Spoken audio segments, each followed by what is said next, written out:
For anybody that's starting off in barbering and having difficulties accomplishing a fade and giving it that final polished look. So what I like to do, and I came to find out to be very useful, especially when it comes to doing these fades that are extremely tedious, I complete a fade all around with a high zero, which is equivalent to your clipper guard being all the way open, even though the client asked for a skin fade.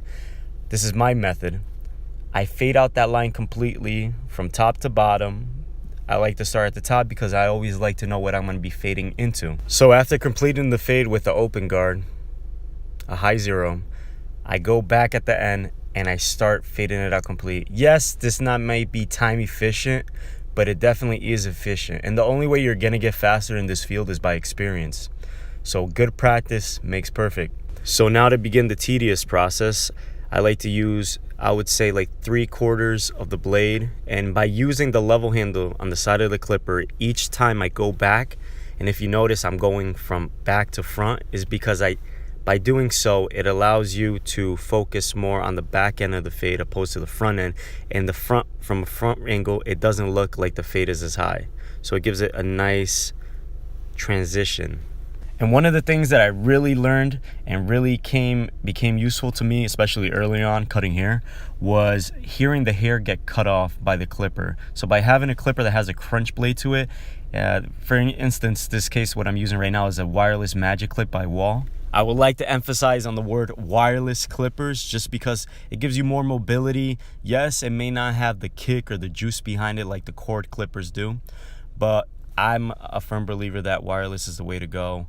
And you should always have 2 to 3 backups at all times, especially if you're cutting at a high volume. And when it comes to brand and picking the clipper, picking the shears and the scissors that you want to use to create a haircut, it's whatever you feel comfortable using.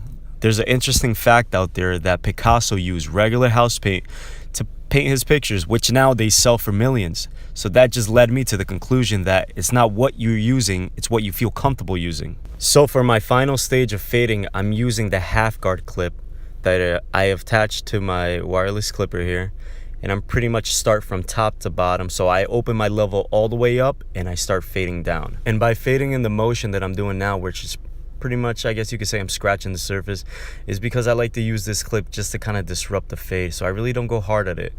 I kind of just open the level all the way down and I close it all the way. And I pretty much just start digging at certain spots I feel like need to get touched up a little bit. And that's one of my techniques that I feel that could be beneficial for somebody that's just starting off. Complete the fade with a high zero. Just make sure you alert the client and tell them, listen, I'm going to give you a fade, but everybody has a different way of doing it. I'm just going to go ahead and fade you out completely with a high zero, and then I'm going to go back and touch it up with a zero. And like I said, this is real helpful when it comes especially to these low tight skin fades or a drop fade. This is the final product. I want to thank Christian for letting me hook him up with this tight fade, and hopefully there's some helpful advice for any of you guys that are starting off.